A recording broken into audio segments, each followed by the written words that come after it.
Muy bien. Muy buena tarde a todas las personas que se encuentran en esta sala virtual, por una convocatoria de la Escuela Judicial Electoral del Tribunal Electoral del Poder Judicial de la Federación, para llevar a cabo una sesión que se divide en 2 clases, la de hoy y la de mañana, dentro del diplomado Justicia Inclusiva. Vamos a tratar el tema de las personas adultas mayores en esa justicia electoral. Antes de comenzar, quiero manifestarles a todas las personas que se encuentran aquí en forma virtual. Primero, mi saludo muy afectuoso y segunda, mi admiración. Y voy a explicarles por qué.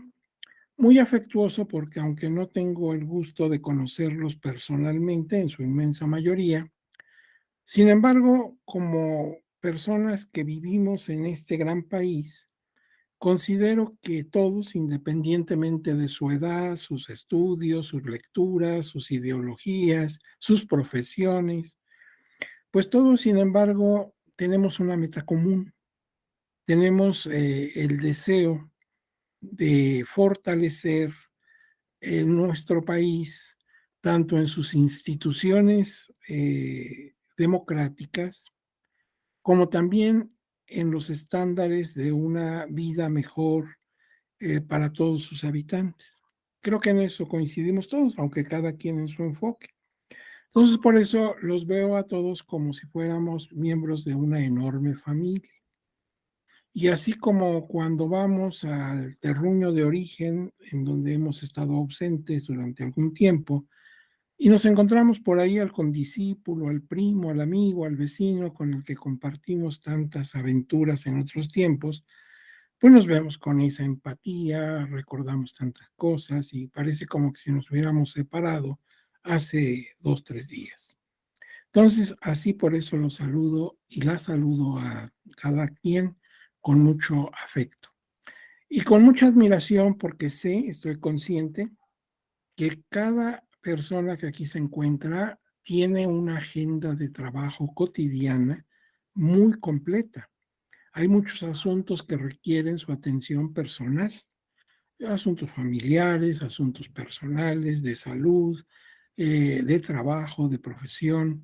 Y entonces, pues en un ritmo así tan completo y acelerado de día a día, todavía se dan, pues, el margen para estudiar, por ejemplo, este diplomado, que exige la atención de ustedes y en su momento analizar, estudiar, hacer un ensayo para que, como va a suceder, obtengan su documento comprobatorio.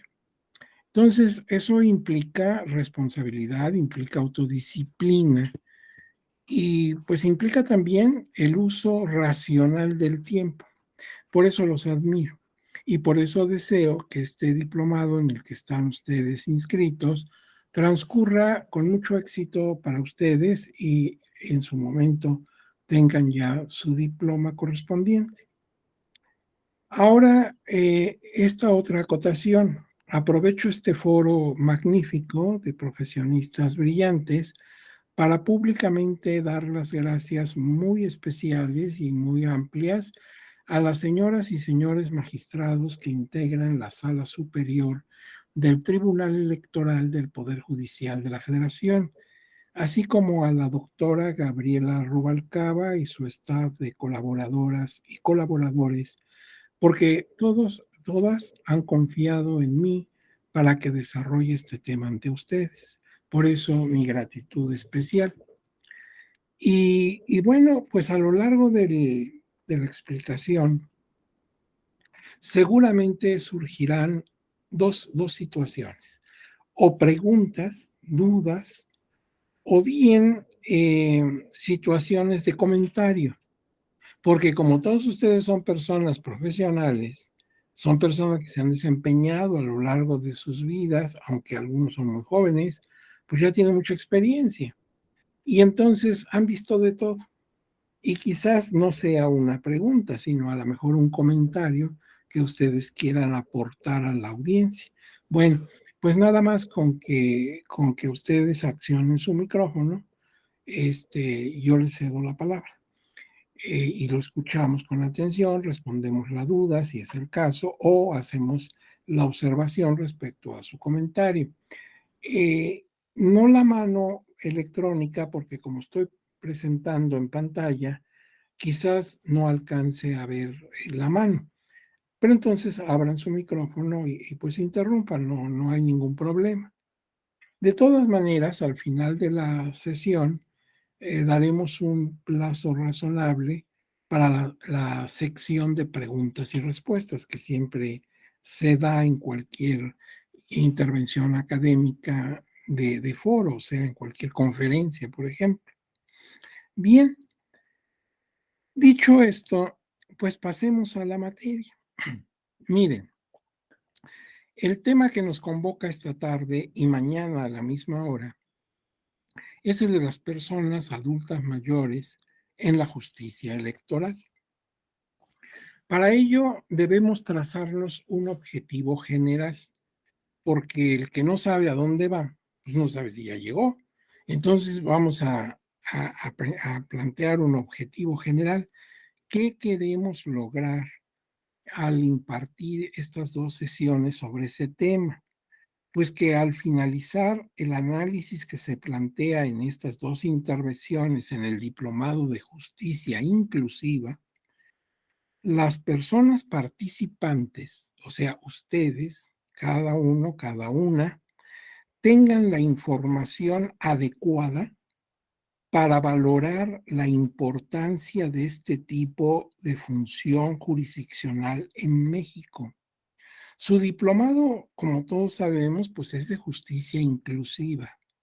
Eso quiere decir una justicia que no deje aparte, que no excluya, que no limite, que no impida, porque eso sería no solamente inconstitucional, sino además contrario a la democracia, no excluya a grupos completos, a colectivos, en general a ninguna persona, pero tampoco a colectivos, a niñas, niños y adolescentes, a migrantes, a mujeres, a personas de los pueblos originarios, etcétera, etcétera. Y entonces, pues dentro de esos colectivos que tradicionalmente han sido marginados, están las personas adultas mayores. Entonces queremos proporcionarles toda la información que podamos aportarles para que ustedes pues vean la importancia de contar con un sistema que tome en cuenta, que vea por la tutela de este tipo de personas. Ahora, concretamente en lo referente a las personas adultas mayores, que es el caso que nos toca, ¿y qué medidas ha tomado el Poder Judicial de la Federación en conjunto, desde el órgano de cúpula, que es la Suprema Corte de Justicia de la Nación, hasta, claro, inclusive el Tribunal Electoral del Poder Judicial de la Federación? Entonces vamos a ver, bueno, la Suprema Corte, cómo se ha pronunciado y qué políticas ha seguido en torno a este colectivo. Y luego, bueno, pues veremos qué ha hecho el tribunal sobre la misma temática. Ese es el objetivo general que queremos lograr, aportarte toda la información posible, la que se pueda resumir en dos sesiones que tenemos programadas por la Escuela Judicial Electoral.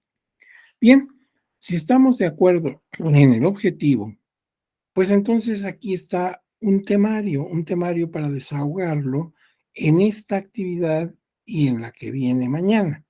Primero, una introducción para que empecemos a hablar un lenguaje común, para que ubiquemos nuestro tema y sepamos en dónde nos vamos a mover.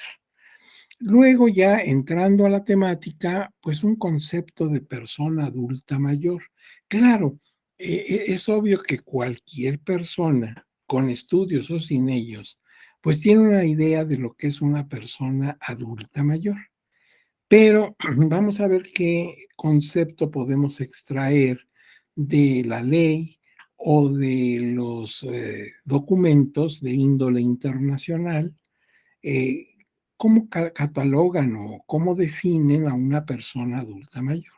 Vamos a precisar algo que está en la mente de cualquier persona con ilustración o sin ella. Ahora, vamos a hacer una reseña histórica general sobre el tema, que en el caso es muy importante por una razón. Los adultos mayores no siempre han tenido el mismo estatus, ni la misma imagen, ni las mismas posibilidades en el ámbito social, político o económico. Es decir, no siempre han sido marginados. Ha habido épocas, lugares concretos de la civilización en las que han tenido, al contrario, un lugar de privilegio. Entonces, el estatus del adulto mayor no es unánime, ¿sí? Sino que va cambiando, ha ido cambiando. Y entonces aquí sí es interesante ir viendo cada una de las distintas etapas de la historia y cómo ha catalogado a las personas adultas mayores, a veces con gran estatus y a veces con un estatus deprimido. ¿Y por qué? ¿Por qué una cosa o la otra? ¿Por qué a veces se le ve como todo un personaje y a veces al contrario, como un ser marginal? Bueno, por eso vamos a tener una reseña histórica en el mundo en general, en la historia universal.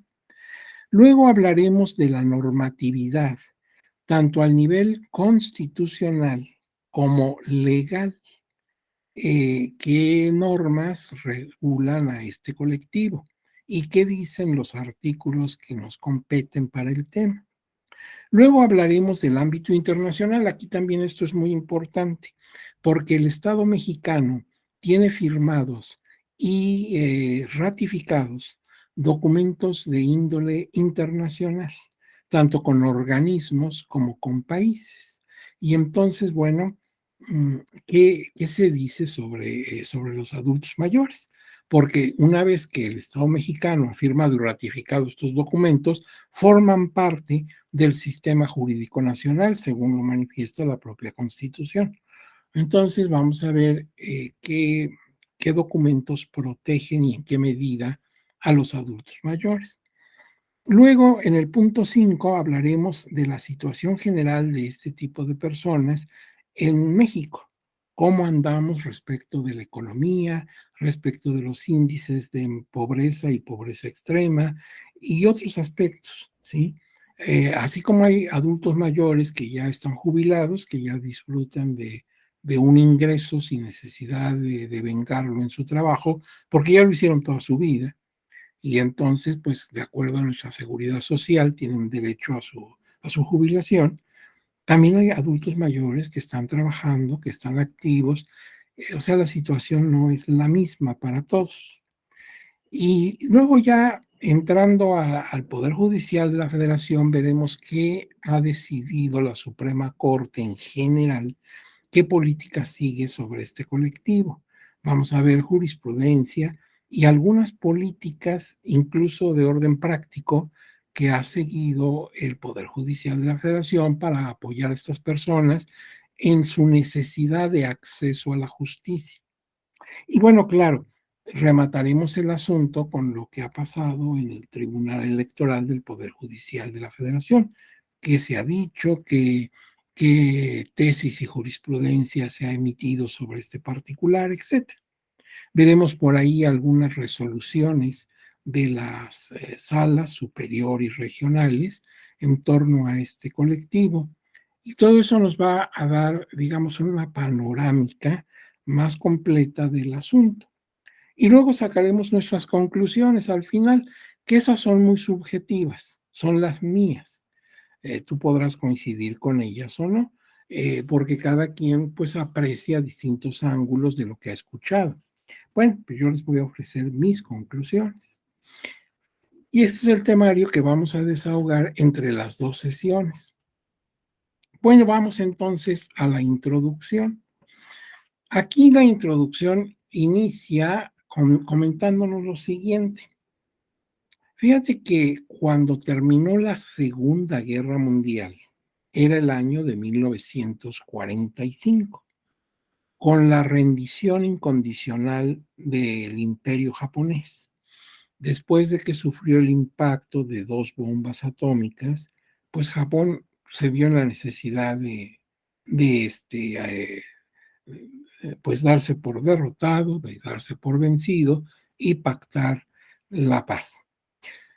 Esta guerra había durado del año 39, de septiembre de 39, cuando Hitler invadió a Polonia. El domingo 1 de septiembre de 39, los panzers de guerra de los nazis cruzaron el Danzig polaco y entraron al país y agredieron a Polonia. Y este fue el detonante para la guerra. Entonces la guerra dura de 39 que se inició a 45 que concluyó. Durante esa conflagración que fue terrible, pues la gente, la opinión pública mundial, llegó a saber algo, se filtraban las noticias, pero parecían rumores, no eran creíbles, parecían lo que ahora nosotros llamamos noticias falsas, ¿verdad? Las noticias que ahora se propagan. Entonces, sin embargo, cuando termina la guerra, cuando entran los aliados a territorio alemán, cuando se levantan los juicios de Nuremberg para conocer de crímenes de guerra cometidos por el ejército nazi, entonces pues ya no hubo cortapisa, ya no había nadie que quisiera esconder nada y la opinión pública estaba horrorizada por lo que pasaba en los campos de concentración. Todos sabemos que en esos lugares padecieron horror y medio no solamente el pueblo judío, nuestros amigos del pueblo judío, ellos por supuesto fueron los más agredidos, los más masacrados y victimizados, pero no fueron los únicos. También los polacos y los húngaros y algunos austriacos y en fin, personas de distintas nacionalidades que por diferentes razones fueron a dar a esos lugares de exterminio. Era increíble, o sea, nadie podía creer eso, que en pleno siglo XX se cometieran actos de barbarie que pues podríamos pensarlos en antiguas civilizaciones, la época de los sirios, de los caldeos en Babilonia, la época de los invasores bárbaros en Europa, en el Imperio Romano, pero no en el siglo XX. Entonces la indignación mundial era pues verdaderamente terrible. Y conste que entonces los medios de comunicación no eran como ahora, que a través de tu celular estás conectado en segundos con el mundo. Bueno, pues sin embargo, había una indignación general. Y surge esa frase que se ha repetido muchas veces, en muchas ocasiones y por distintas razones, nunca más, esto no debe ocurrir. El mundo no puede vivir esos actos de barbarie. No se justifican de ninguna manera. Y entonces, aquí, allá y acullá, comenzaron a surgir distintas agrupaciones, unas de carácter oficial, patrocinadas por los gobiernos o por los organismos internacionales, y otras promovidas en organizaciones sociales, en sociedades civiles, que con distintos intereses, con distintas banderas ideológicas, promovían la reivindicación, aquí la palabra es importante, el que nos devuelvan lo que siempre hemos tenido. Sí, hemos tenido derechos siempre, pero no siempre han sido respetados. Y entonces empezaron a fijarse en colectivos tradicionalmente marginados. Por ejemplo, claro, las mujeres, pero además los niños, pero además los migrantes, pero además las minorías religiosas, pero además y además y además. Y entre esos además, pues estaban también las personas adultas mayores. Por eso surgió ese movimiento, ¿verdad? De restituirles en sus derechos, de respetarlos, de empoderarlos en todo tipo de derechos económicos, sociales, políticos y demás. Ahora, Entre ellos ahora estamos destacando a las personas adultas mayores, quienes por su edad suelen ser discriminados, cuando no víctimas, de diversos delitos sobre su vida, su integridad, su patrimonio, su salud física y mental. Y fíjate qué terrible, porque por la circunstancia de su edad y de que algunos ya no están en condiciones de defenderse o siquiera de estar conscientes de su realidad, porque algunos ya tienen problemas de salud mental propios de su edad. No pasa en todas las personas adultas mayores, pero sí en muchas. Entonces son víctimas no de extraños, sino de la propia familia, que debiera ser la primera en ser celosa de cuidarlos, de protegerlos. Pues son los primeros que tratan de atentar contra su patrimonio, los marginan, los humillan, los ofenden. Claro, estamos hablando en términos generales. Habrá desde luego muchos casos de excepción en los que no ocurre esto, pero nuestra preocupación es cuando ocurre. Bien, ahora, por ello conviene, al tratar este grupo en particular, los adultos mayores, dice aquí, primero conceptualizarlos, es decir, ¿a quién le voy a dar esa categoría? Es decir, ¿y con base en qué? ¿A quién lo voy a llamar adulto mayor? Y una vez que ya nos pongamos de acuerdo, y ya tengamos incluso el fundamento legal o convencional de a quién le vamos a dar esa categoría, pues luego visualizarlo. Eso es lo que pasa con los grupos marginados.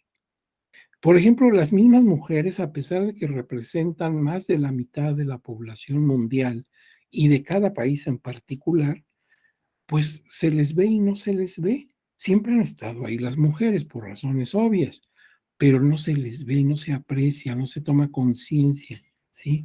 Entonces, lo que primero que tenemos que hacer, pues, es visualizarlas, ahí están. Y lo mismo pasa, por ejemplo, con los pueblos originarios, los indígenas, las personas afrodescendientes. Fíjate, apenas en 2019, o sea, ayer, fueron sus derechos incorporados a la Constitución en el mismo artículo segundo, como un añadido donde están los indígenas. Pero la gente afrodescendiente ha estado en la historia de México desde la época de la conquista. Estaban ahí, los veíamos de tiempo en tiempo, pero no los visualizábamos. Bueno, pues a las personas adultas mayores les pasa eso. Siempre han estado ahí las personas mayores, pero no los tomamos en cuenta. Alguna vez una persona de este grupo, de los adultos mayores, una señora, me decía: "Fíjese, doctor, yo ya me hice invisible". Y le decía yo: "¿Por qué?". "Pues mire, yo estoy aquí sentada en mi sillón en la sala de la casa, llega mi familia, mis hijos, mis nietos, y no me saludan, aunque yo los saludo, ellos hagan de cuenta que yo fuera un mueble. Y platican, se ponen a platicar sus cosas, yo quiero participar en la conversación y ni caso me hacen como si no existiera, y se van y no me toman en cuenta. O sea, ella me es invisible, maestro", decía. Sí, lo primero que hay que hacer es visualizarlos, tener conciencia de dónde están y consecuentemente con ello determinar cuáles son sus necesidades, sus limitaciones, sus aspiraciones, etcétera. Si los tomamos como un mueble más en la casa, pues no tenemos ni idea qué pueden necesitar o qué pueden desear o qué les molesta o qué les estorba.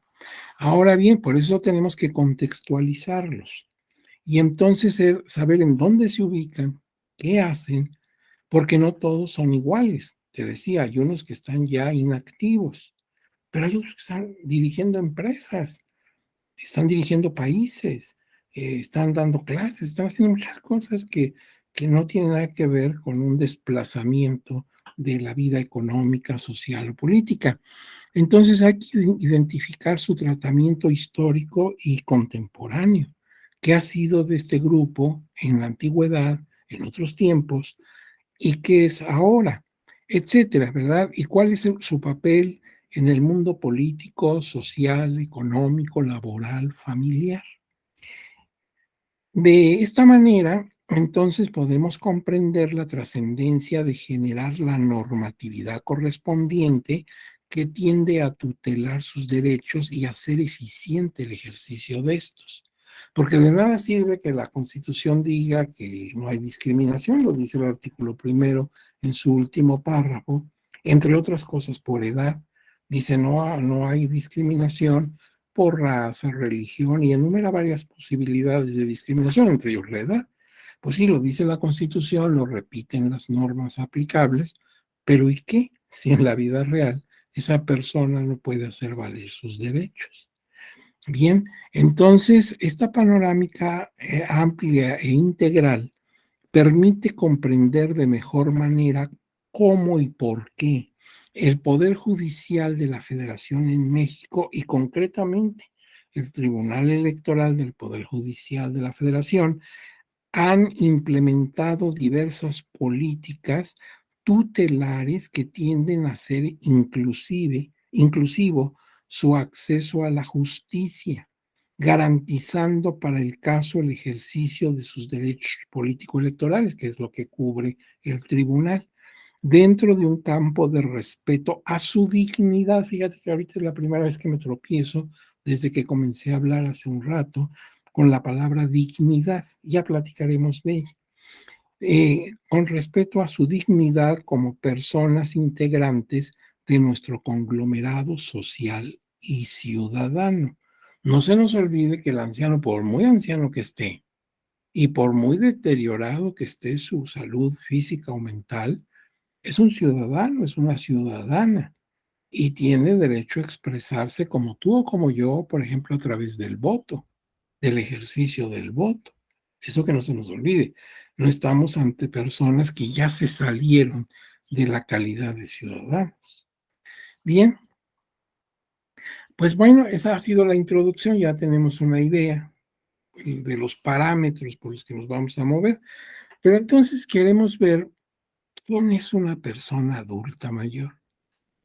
Y aquí nos dice esta lámina, mira, persona adulta mayor es aquella de 60 años o más, salvo que la ley interna de un país determine como base una edad menor o mayor, pero que no pase de 65 años.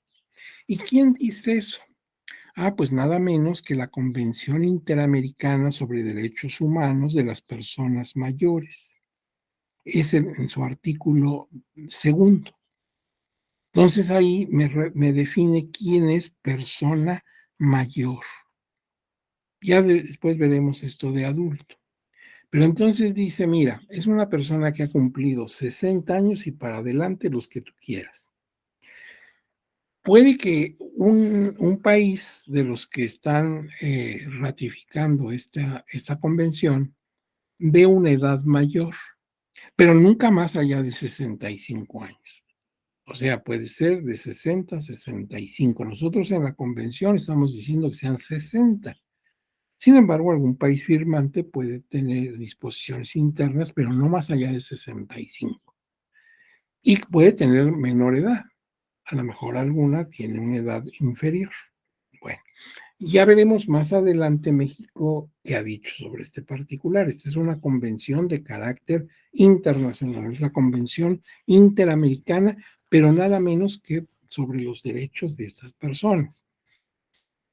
Se venía acostumbrando, y esto ustedes quizás no lo recuerdan porque muchos son muy jóvenes, pero ¿qué te gusta? Desde hace por ahí de los años 70 y principios de 80, no había mucho problema, no, nadie se sentía incómodo, a nadie le llamaban la atención o le hacían alguna reconvención, pues llamada de atención, porque dijera, por ejemplo, anciano. Ya ha sido muy reciente que se ha empezado a buscar pues un nombre, un membrete, que no margine, que no discrimine, que no se sienta agresivo. Pero de los años, ¿qué te gusta? De 70 para atrás, a nadie le hacía ruido que se hablara de un anciano, o una anciana, claro, si se trataba de una dama. ¿De dónde viene la palabra anciano? Viene del latín, sí, del latín antianus, que quiere decir enfrente de, ante ti. Lo que querían decir con esto los romanos es que una persona a la que le damos la calidad de anciano es que tiene frente a él un larguísimo antecedente. Es decir, viene de muy lejos, ha caminado mucho, precisamente porque es una persona de una edad prolongada. Entonces le han pasado muchas cosas, ha vivido mucho, ¿sí? Tiene un pasado más amplio que el que puede tener un jovencito. Entonces, tiene un pasado largo. Fíjate que a los albores de la Iglesia Católica, cuando el catolicismo empezó a surgir, primero pues por una religión, como todos sabemos, martirizada, masacrada, pero después al contrario, se convirtió en la religión oficial del Imperio Romano. Y entonces tuvo lo contrario, un gran poder. Ya en la Edad Media la Iglesia pues era un factor real de poder importantísimo, primordial.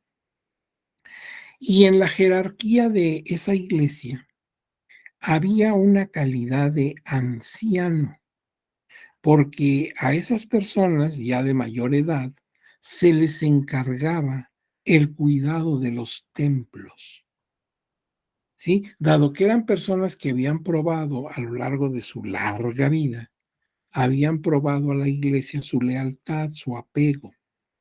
Y entonces pues eran de confianza, sabían que eran personas responsables, que estaban comprometidas con la iglesia.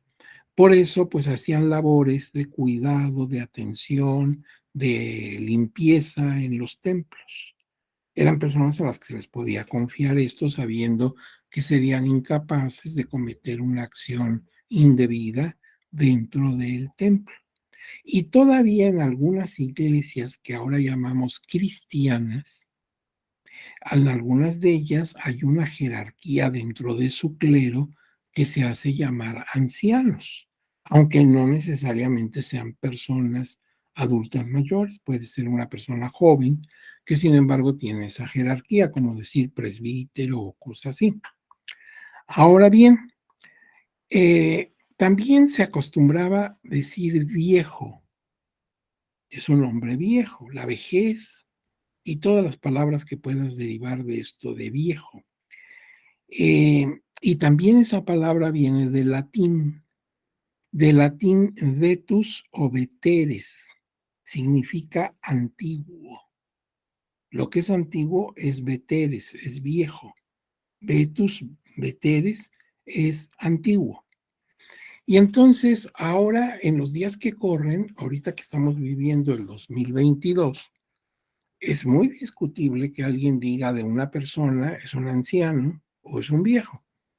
Todo mundo, aún los que no están en esa edad, se sienten incómodos porque lo toman como una palabra de ofensa, de molestia, agresiva, peyorativa.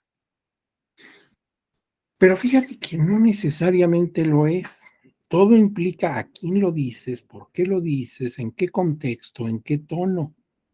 Por ejemplo, en algunas culturas, aquí mismo en México, pero también en Argentina, en España y otros lugares, se acostumbra, hablando de los ascendientes en tu familia, los padres, los abuelos, acostumbran decir mi viejo o mis viejos, ¿verdad? Refiriéndose a los padres, a los abuelos. Y no es una ofensa, al contrario, se les dice en una forma cariñosa, comedida. ¿Sí? Yo debo procurar a mis viejos, ¿sí? Pero obviamente no están ofendiendo a sus progenitores ni a sus abuelos, sino al contrario, se dice de una manera respetuosa. Incluso tenemos cantares, ¿verdad? En donde se habla de el viejo, mi querido viejo, hay por ahí una canción, y no están ofendiendo a la persona, al contrario, es como un homenaje, como un reconocimiento, ¿sí? Carlos Cortés también, argentino, ya fallecido, pues también tiene un cantar a los viejos, está refiriéndose a su padre, ¿sí? Y lo hace con respeto, ¿no? No en forma peyorativa. Y también nosotros en México, que somos muy dados al diminutivo, que nos hace muy agresivo el nombre, digamos, real, siempre decimos en diminutivo, nos critican mucho, ¿verdad? Aunque la persona se llame María del Socorro, le decimos socorrito, ¿verdad? Pues se nos hace muy fuerte, socorro, amparo, amparito, ¿verdad? Entonces, pues también se acostumbra a decir ancianito, ancianita, viejecito, viejecita, ¿sí? Entonces, pues todo es el contexto cultural en que lo des, pero ahora con esa sensibilidad que tenemos a flor de piel, pues la gente prefiere no utilizar sustantivos que fueron usuales y a nadie le agredían y a nadie le molestaban. Bueno, pero lo que queremos ver es el origen de todo esto. Ahora, hacia la segunda mitad del siglo XX, ya en nuestro tiempo, surgió en Francia la expresión tercera edad. Ya ven que también se habla de la tercera edad. ¿Y quién trajo ese término de tercera edad?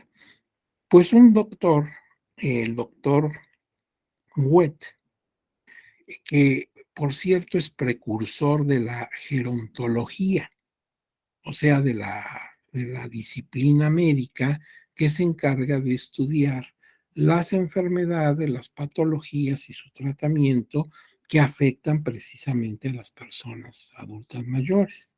Entonces él se considera como uno de los precursores y de los impulsores de esa especialidad médica, la gerontología.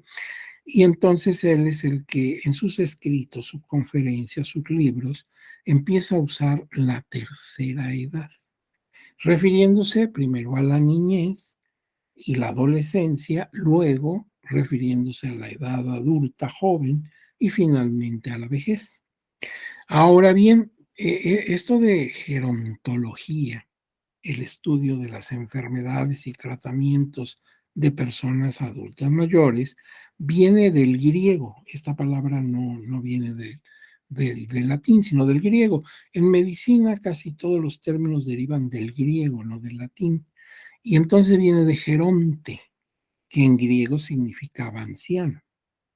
Y de ahí que tenemos esa especialidad. Hay médicos especialistas en gerontología. Ahora, lo que acostumbramos, incluso así lo dice nuestro temario aquí en el diplomado y la lámina que estamos presentando, adulto mayor. Es otra forma de referirnos a este colectivo. Estas personas, pues este término ya es de tiempos actuales, pero ¿qué entendemos por adulto? Un adulto es una persona que biológicamente ha pasado ya la etapa de la adolescencia y ha entrado en plenitud a la etapa reproductiva. Ya es una persona puber, como decían los romanos. Una persona puber es aquella que por su desarrollo físico, hombre y mujer es diferente, están ya en capacidad reproductiva. Los romanos tenían edades muy bajas para determinar esto. Las mujeres a partir de los 12 años, cuando normalmente ya tenían su periodo mensual. Y los hombres un poquito más tarde, porque según se ha observado, ya lo observaban los romanos, su madurez sexual reproductiva obedece a distintos factores y llega hasta los 16 años. Entonces, en la vieja Roma, cuando era una niña, a partir de los 12 años, y si era un muchacho, a partir de sus, no 16, 14, perdón, ya estaba en edad reproductiva y, por ejemplo, ya se podían casar. Entonces, una persona adulta es la que ya es puber, ya está en capacidad reproductiva. Y esa calidad no la va a perder aunque pierda su función reproductiva con los años. Ya al ser adulto es adulto el resto de su vida. Pero ¿por qué mayor? Mayor, la palabra mayor, viene también del latín magnus, magno, de ahí se deriva mayor. Y magno es grandeza. Fíjate, aquí quizás pues nos borran así como en la pizarra, yo tomo el borrador y borro lo que está escrito, nos borran algo que quizás no teníamos conciencia, porque pensábamos adulto mayor, pues mayor porque ya está muy grande, no, mayor porque es magno, es grande pero no en años, sino en toda una currícula. Estamos pensando que esa persona, en el mejor de los casos, ha aprovechado su vida, en donde quiera que se haya desarrollado, en una profesión, al formar una familia, lo que tú quieras. Y entonces tiene ya el momento en que va a ser reconocido por los demás, ¿sí? Tiene de qué enorgullecerse, tiene un patrimonio, tiene una familia, ha hecho una labor. Entonces, como el sembrador ya sembró, ya estuvo trabajando en el campo, arando, dejando ahí energía y esfuerzos. Ahora es cuando puede ver su tierra que ya empieza a dar frutos. Pues así esa persona empieza ya a ver a los hijos grandes, ya casaderos, ya formó un patrimonio, ya escribió algún libro, ya hizo muchas cosas. Ha llegado el momento de disfrutar lo que hizo. A eso se refiere lo mayor, no a que sea un viejito, no a que tenga un montón de años, sino que es magno, es grande. ¿Se acuerdan que en la historia, por ejemplo, hubo un gran conquistador, Alejandro Magno? Él no era persona mayor, él murió a los 33 años, pero conquistó medio mundo para su época, fueron hazañas increíbles. Y por eso a su nombre Alejandro se le acomodó el sobrenombre de Magno, de grande. Entonces, cuando yo digo adulto mayor, no me refiero a que tenga yo la idea de que ya es un señor muy, muy anciano, sino me refiero a que es un señor muy respetable. Ya tiene en las manos un patrimonio. Sus manos ya no están vacías. Ya no están vacías como cuando era joven. Cuando era joven empezaba la vida, no tenía nada. Ahora, ya después de todo ese pasado, ya tiene muchas cosas de que sentirse orgulloso. Entonces, fíjate qué concepto tan diferente al que cualquier persona sin tener este dato podría tener sobre lo que es un adulto mayor. Piensa, no, pues es un viejito, ¿verdad? Que ya va camino al cementerio. No, es un adulto magno, es un adulto mayor. Muy bien. En la antigua Roma también se utilizaba con frecuencia la palabra señor o señor, nada más que en el latín no hay ñ. Entonces decían señor o señora, ¿sí? ¿Y por qué? ¿De dónde viene esto de señor o señora? Viene de senex, que también significa antiguo, viejo. De ahí viene la palabra senado, ¿sí? Senado, senador. Porque, por ejemplo, para ser senador en la vieja Roma, en Roma había un senado, era un requisito haber cumplido mínimo 60 años. Entonces, no cualquiera podía llegar al Senado. Entre otros requisitos estaba el de contar con 60 años mínimo. Y es que en la época que estamos hablando, la esperanza de vida de un romano andaba entre más o menos 35 años.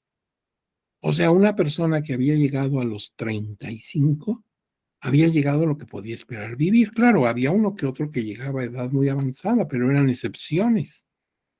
Por eso se veía al senador, un hombre de 60 años, como algo pues fuera del contexto.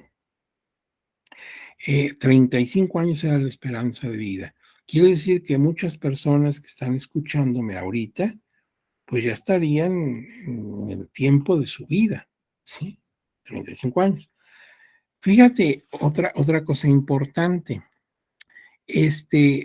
para razones políticas, a nosotros que nos gusta lo electoral, pues en esa época también se hacían elecciones para algunos cargos. Nada más que el voto era diferente según quien lo emitiera. Si lo emitía una persona menor de 45 años, a ellos les llamaban juniores. Un junior era una persona de 45 para abajo.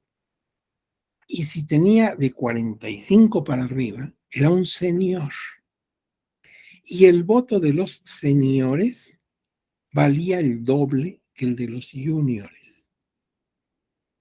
Haz de cuenta que si ahorita estuviéramos en ese sistema, vamos a votar y pues si mi hijo tiene 30 años, su voto vale uno y yo que tengo más de esa edad, que ya estoy más allá de los 45, me lo tomarían como doble.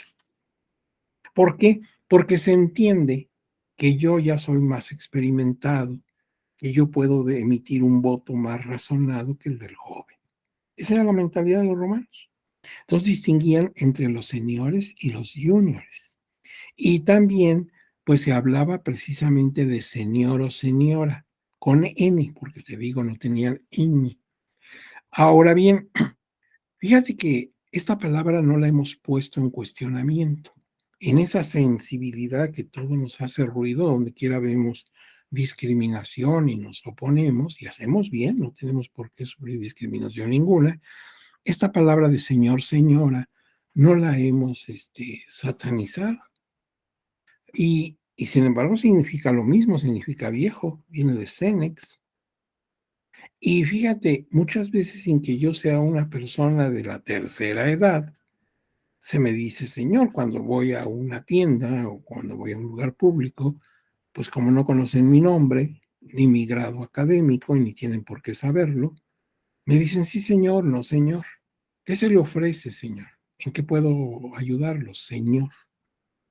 Y hasta los propios pretendientes de hijos e hijas que no te conocían, cuando te los presenta tu hijo o hija, te dicen, señor, mucho gusto, ¿verdad? Señora, a sus pies, te dicen a la futura suegra, pero lo están diciendo viejo, ¿sí? En estricto sentido. Y sin embargo lo tomamos al contrario, como una forma de respeto, de buenas maneras.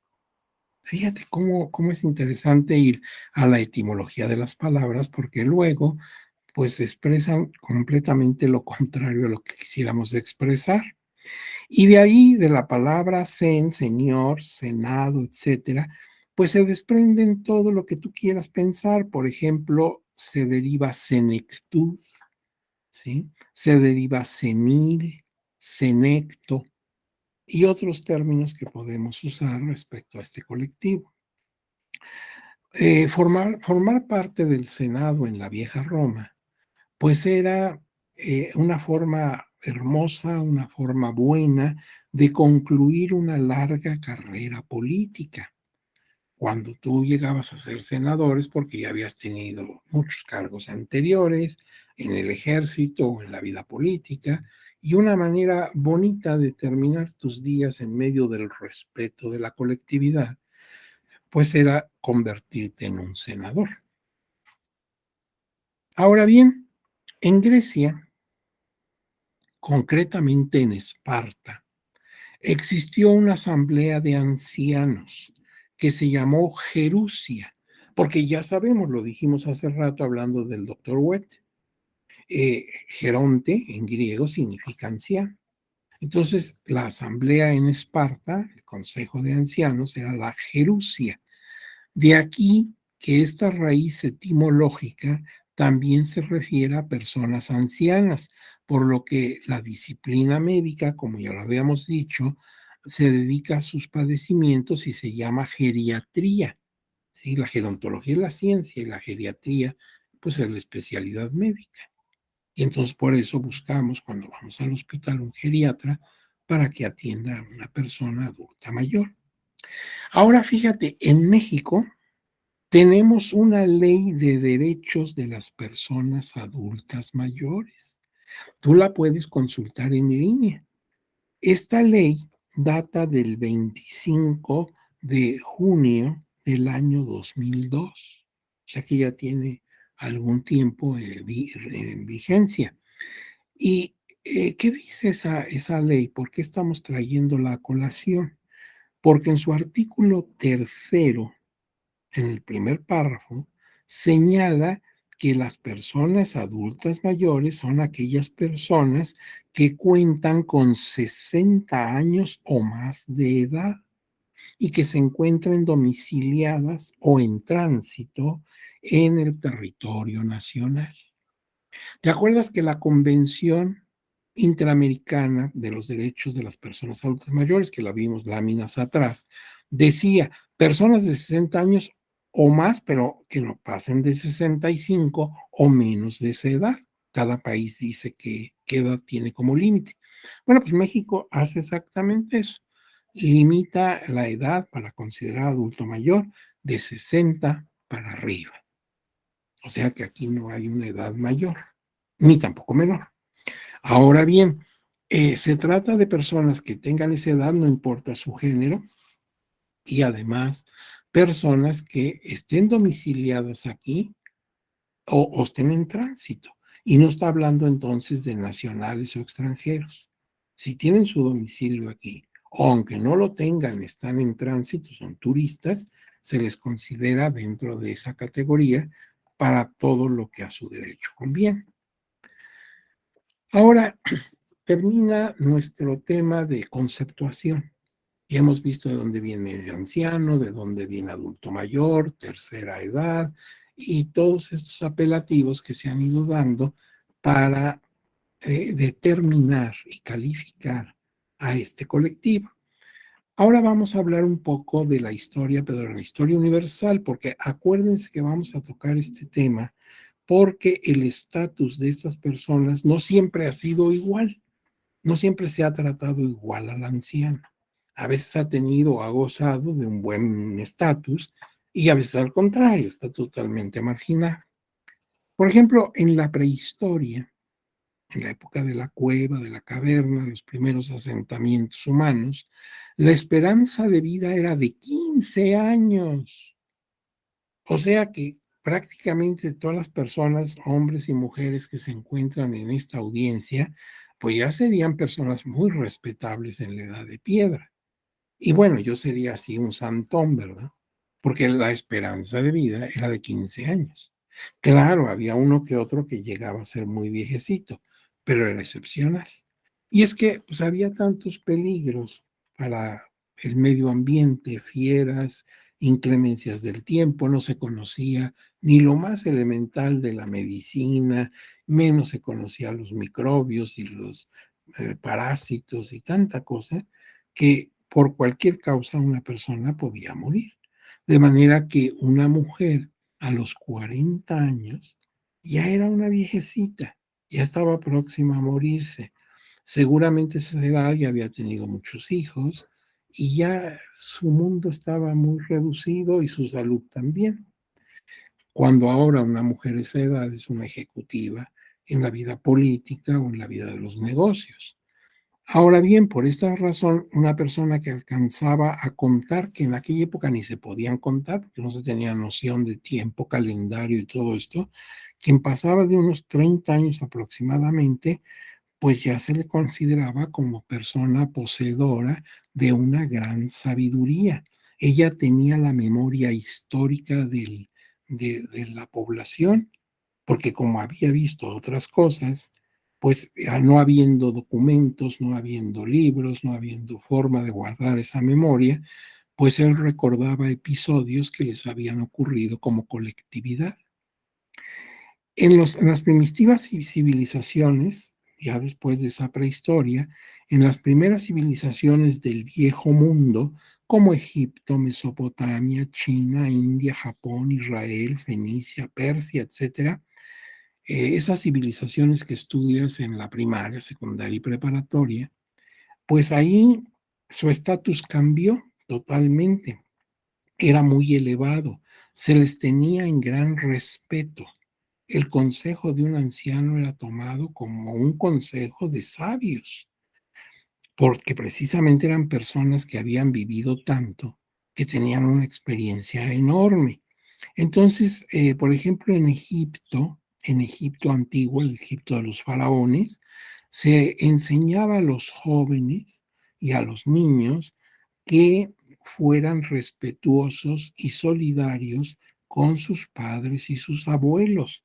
Y así como ellos, cuando eran niños, estos muchachos, los habían llevado en sus brazos y los habían alimentado, sin lo cual hubieran perecido, pues ahora que ya son adultos, ellos deben hacer lo propio con sus ancianos. Deben, así como él los llevó sobre sus hombros, pues ellos deben simbólicamente llevar sobre sus hombros la carga del sostenimiento de sus ancianos, en recompensa de lo que ellos hicieron. Y decían los egipcios, por ejemplo, cuando tu padre come, como ya es una persona mayor, pues se le cae el alimento de la cuchara y ensucia su ropa y te enojas, pero no te acuerdas que a ti te pasaba lo mismo cuando eras un bebé y él te limpiaba y te tenía paciencia. Pues ahora tenle esa paciencia a tu padre que ya perdió esa capacidad de sostener en su mano la cuchara. Pues entonces gozaban de un gran estatus. En Grecia, como ya hemos hablado, se habló de la gerusia, pero también es cierto que conforme avanzó la cultura griega, los griegos empezaron a dar privilegio, a tener en primer nivel, a privilegiar a la belleza del cuerpo y al conocimiento. ¿Se acuerdan el lema de los griegos? Mente sana en cuerpo sano.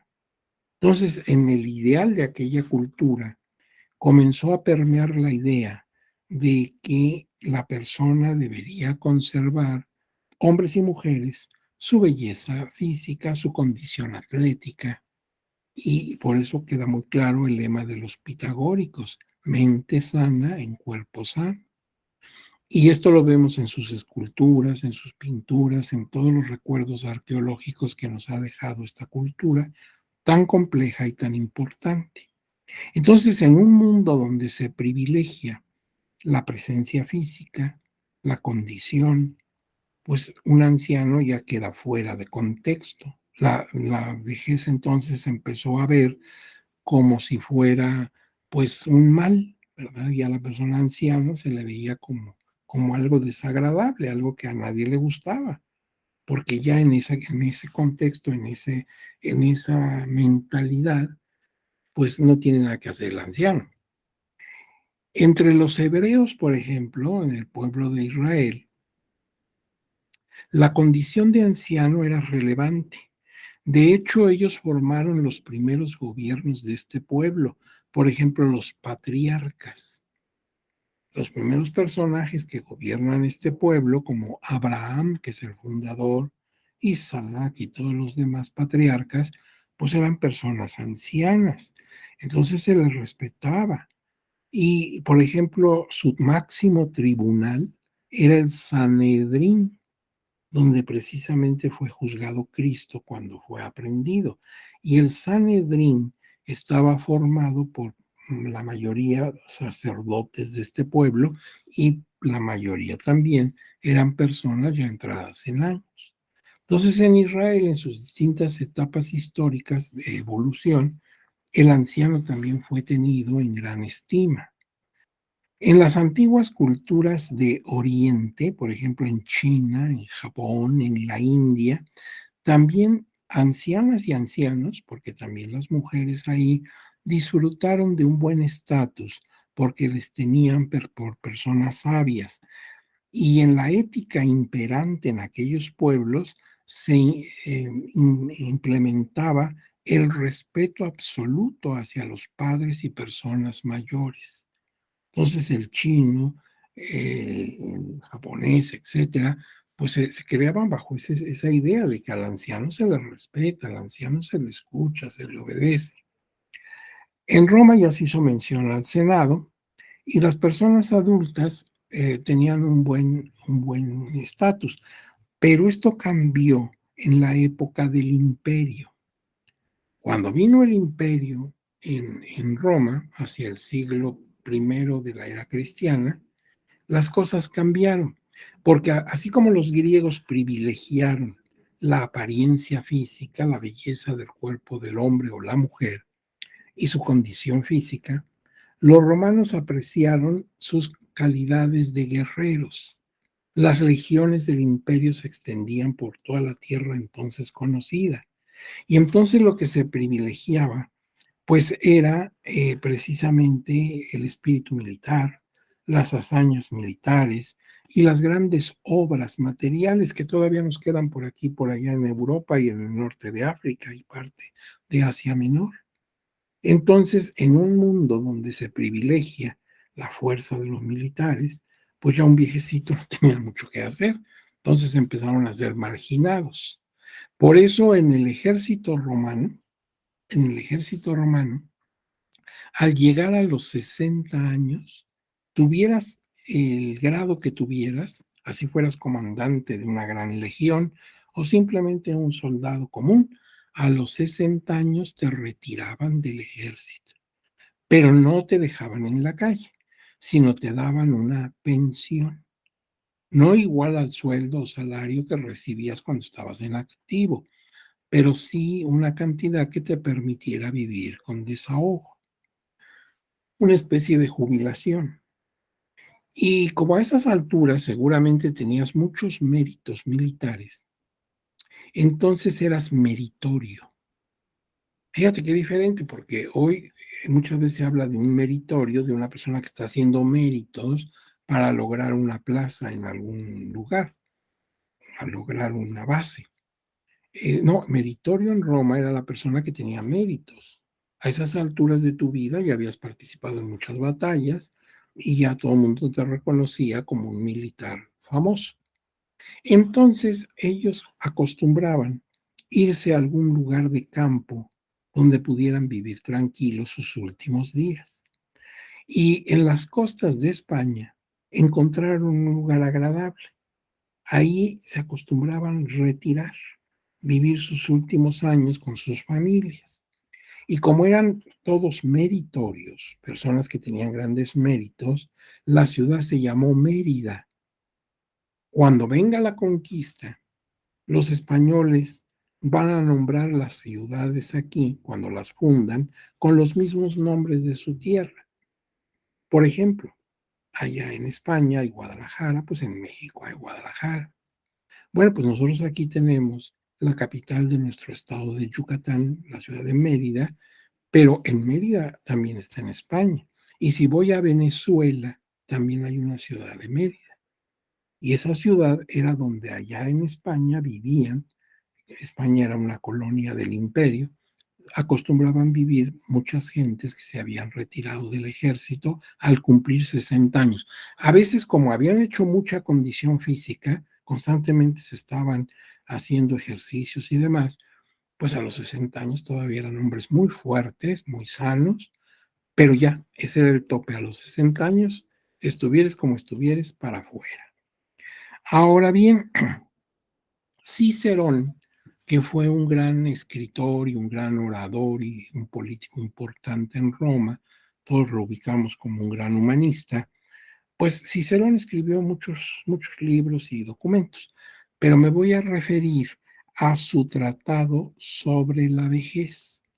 Ese libro, Tratado sobre la vejez de Cicerón, si te interesa, lo puedes conseguir tanto en línea como en la colección Sepan Cuántos de Porrúa. ¿Y por qué es importante ese libro? Se escribió más o menos por el año 44 antes de Cristo, porque se considera, por todo lo que ahí trata Cicerón, que es el primer tratado de gerontología de que se tiene memoria en el mundo, cuando todavía no existía esa disciplina. Cicerón estudia la vejez desde un punto de vista, diríamos hoy, filosófico, sociológico, etcétera, y es muy interesante todo lo que escribe. De manera que si te interesa el tema, acuérdate, se llama Tratado sobre la vejez, escrita por Marco Tulio Cicerón. Ahora bien, ya esto del ejército romano, pues ya lo hemos hablado, y cuando viene el cristianismo y ya estamos en la Edad Media, el estatus de las personas adultas mayores decayó. También por lo mismo, porque la Edad Media fue una época de guerras violentas, era una época de guerras o de trabajos muy pesados en el campo y en la manufactura de productos. No tenían realmente una fuerza motriz más que los brazos y los animales de carga. Entonces, en la Edad Media, pues solamente gente muy fuerte podía sobrevivir. Ahí un anciano, pues ya no tiene mucho que hacer, porque por su edad y su condición física, pues ya está fuera de cualquier ejercicio. Y fíjate, cuando vas a los museos de Europa y ves las armerías, o sea, donde están las armaduras que usaban de hierro en la época, pues uno no puede creer que una persona vestida con esos armatrostes pudiera cabalgar, pudiera pelear cuando son varios kilos que te pones encima. Una espada de aquella época, apenas entre 2 hombres la pueden mover, y ellos lo usaban como si fueran varitas, güey, ¿no? Se daban espadazos. Entonces, quiere decir que aquellos hombres quizás no eran muy altos, pero sí eran muy, de una complexión muy fuerte, precisamente para poder sostener esas guerras o trabajar en el campo con mucha dificultad, de una forma muy arcaica. Un anciano ahí no tenía que hacer. Alguno que otro anciano sobresalía, por ejemplo, como papa. Los papas solían ser personas mayores, algunos reyes ya eran viejecitos, pero eran situaciones excepcionales. Entonces, ¿de qué vivían los ancianos? Pues de la familia, tenían que atenerse a lo que la familia les diera. Consecuentemente, su situación era completamente marginal. Si no tenían familia, pues no les quedaba más que pedir a la iglesia, pues la caridad, un asilo donde pasar sus últimos días, porque obviamente en esa época no había la cuestión de la seguridad social, ni las jubilaciones, ni nada de esas cosas que ahora son normales. Pero hacia el siglo XIV y XV, o sea, hacia los años de, mil, eh, de 1400 y 1500, Europa sufrió la peste, ¿se acuerdan de la peste negra? Sí, cayó sobre Europa y se esparció. Ahora que hemos vivido la pandemia tan horrible, que en unos días nos dejó a todos encerrados y asustados y con la angustia de la enfermedad y hasta fallecimiento de personas muy allegadas, pues ahora que tenemos más higiene, conocimientos de la medicina, medicamentos, etcétera, nos fue tan mal. Imagínate en aquella época, ¿verdad? La peste negra que venía en unas pulgas que traían las ratas y no había higiene. Entonces la gente se moría, pero así caían como moscas a la mitad de la calle. Entonces Europa se despobló prácticamente. Y ante esa circunstancia, los más afectados fueron los hombres jóvenes, los adolescentes y los niños, fueron los que más les pegó. ¿Por qué? Pues porque eran los que estaban activos, los que salían, los que trabajaban, obviamente se contagiaban. Las personas mayores resistieron más, curiosamente, porque estaban menos en contacto. Y entonces, ante esa despoblación, los ancianos volvieron a tener un lugar importante en el liderazgo familiar y en el liderazgo político. Cuando vino el Renacimiento, cuando se volvió otra vez a las grandes obras artísticas, como las pinturas de Miguel Ángel, como las esculturas y todo eso, pues los ancianos otra vez cayeron en marginación. ¿Por qué?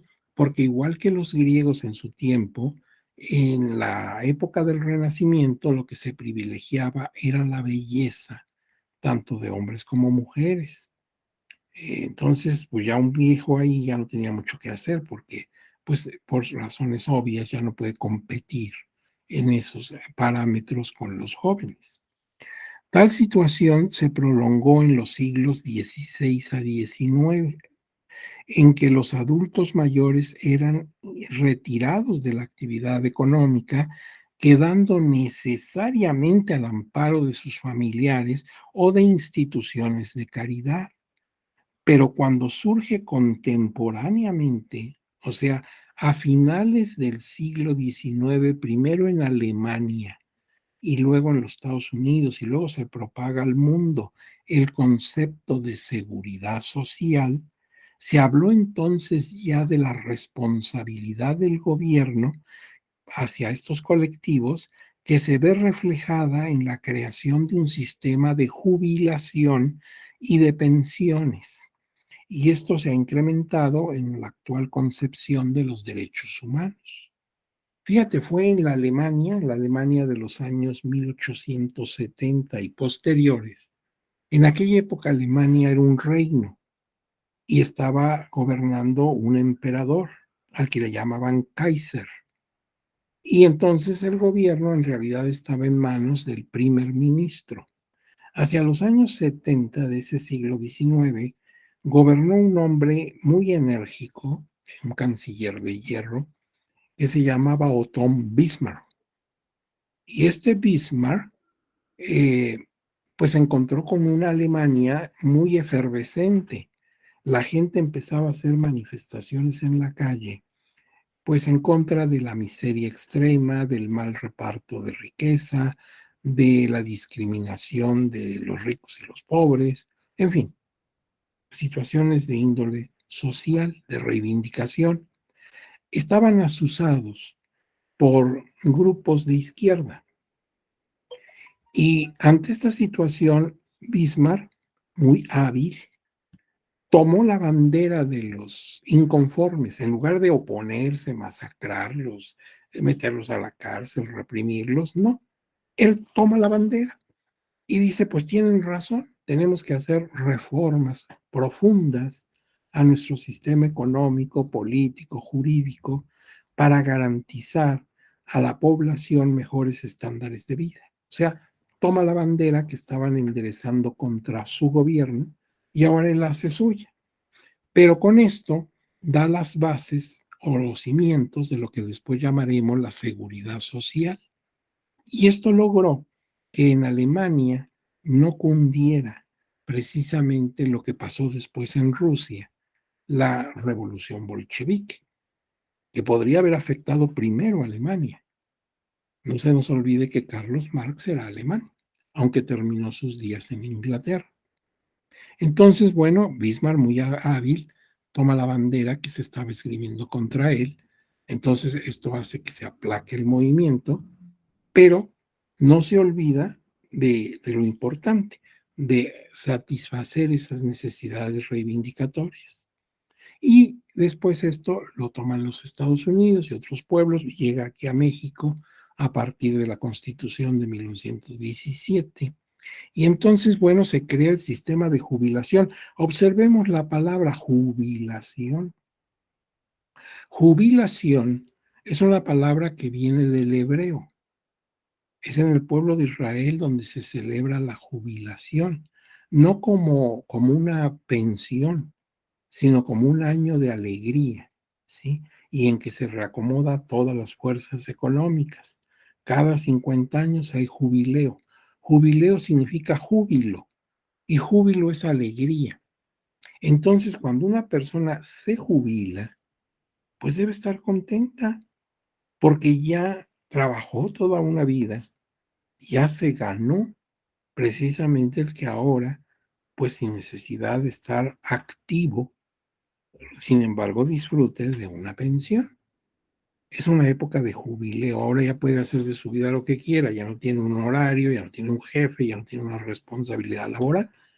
y se lo ganó, porque cumplió los requisitos de la ley: edad, antigüedad en el trabajo, cotizaciones, etcétera. Entonces no está haciendo algo irregular, ni es una caridad, es un derecho que ya adquirió. Y le llaman así, jubilación, es época de júbilo. Ahora esa persona puede estar tranquila, sin la presión, sin el estrés de un trabajo formal. Bien, a lo largo de la historia se han dado casos, sin embargo, insólitos. Les voy a plantear esto a ver ustedes qué piensan. Mira, por ejemplo, entre los esquimales,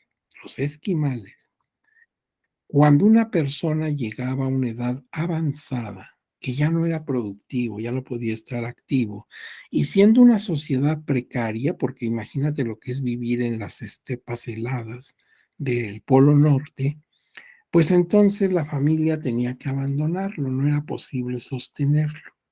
Entonces, en un trineo adornaban, ponían flores y cosas que podían ponerle de adornos, y ponían al anciano cubierto con algunas frazadas, llevaba algunos alimentos, y la familia se iba con él hacia fuera de la población, y ahí en medio pues, de la intemperie se despedían del anciano. Sabían que a los pocos días moriría, pero esa era, digamos, la costumbre. Eso había pasado con el padre de él, con el abuelo y con todos sus ascendientes. Entonces era normal abandonar al viejo a su suerte cuando ya no era productivo.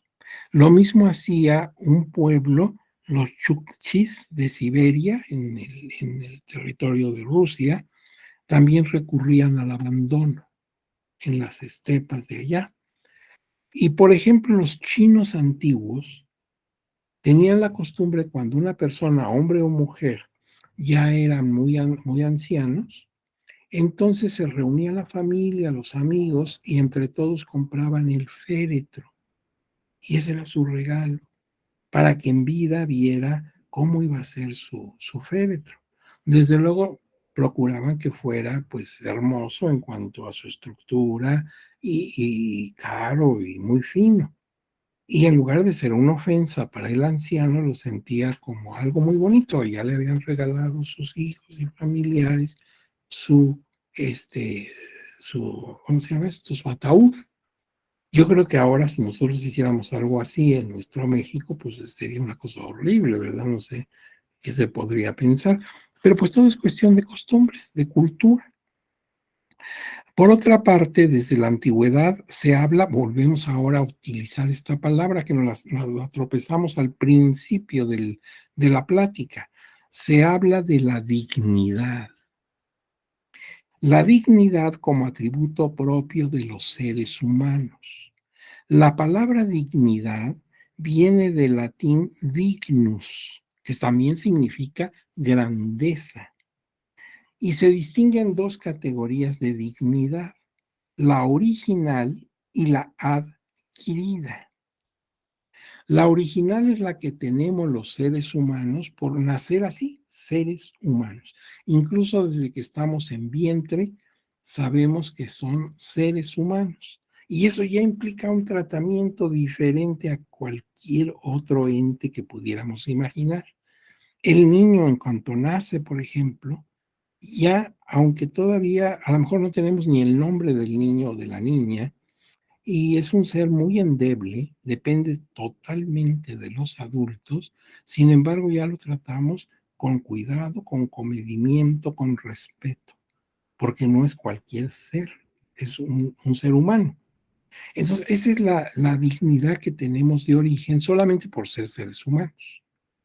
Pero a lo largo de nuestra vida, muy larga o muy corta, vamos haciendo méritos propios y vamos formando la otra dignidad, la adquirida.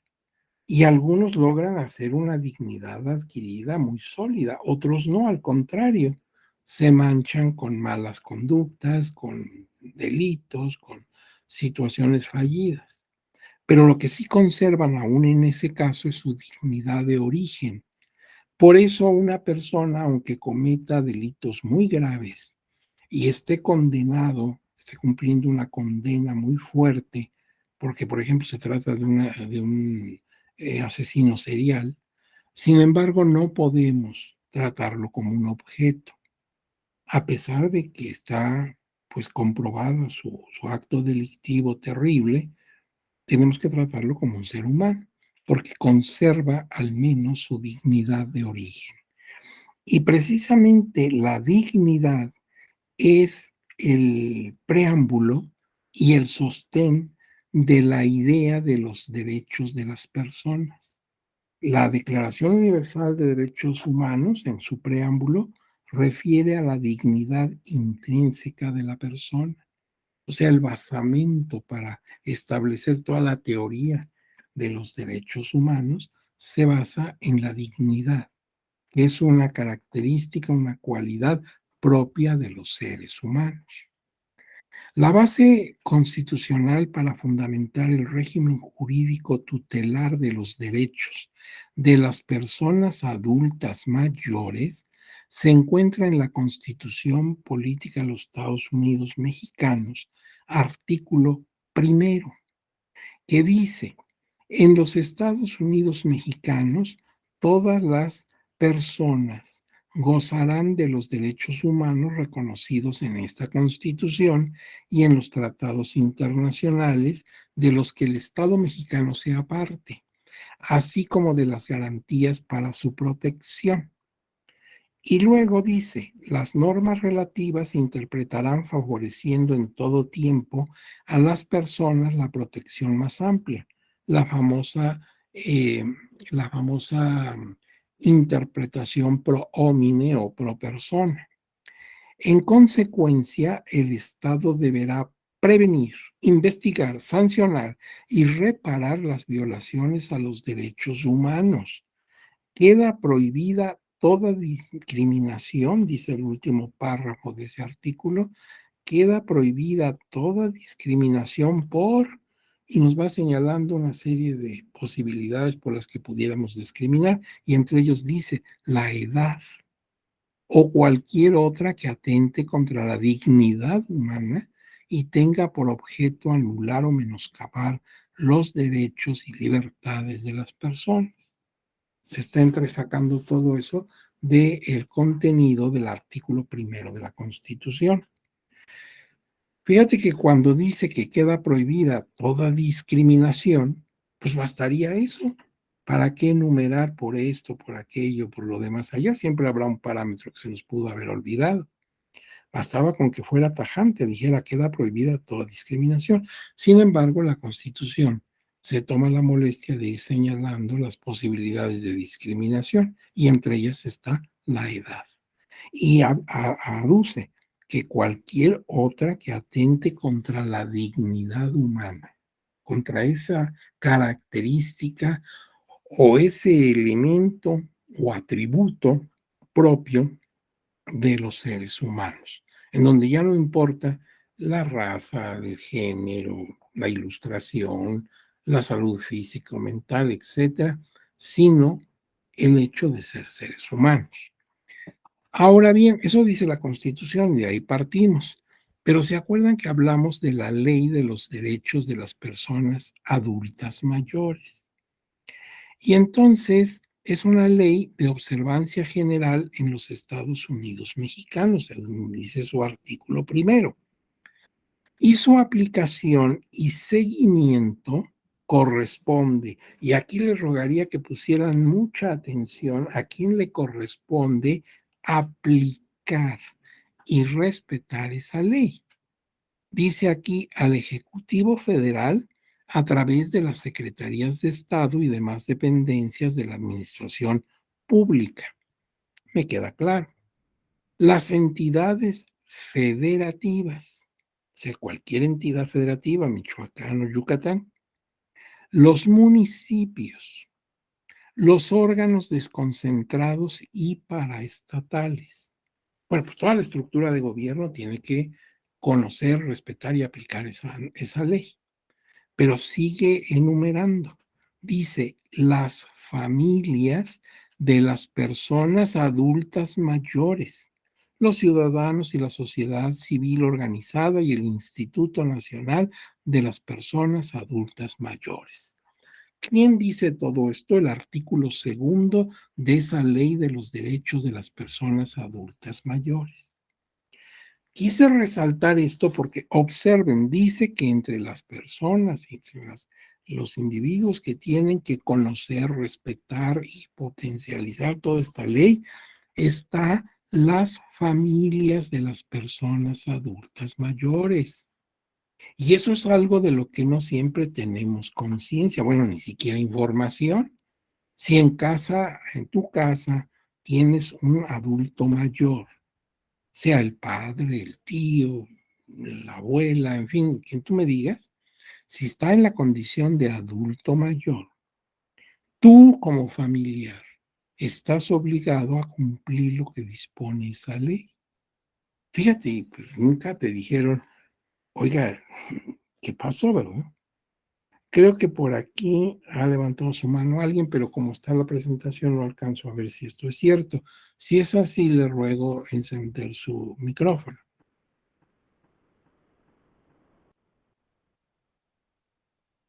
¿No es el caso? Bueno, continuamos.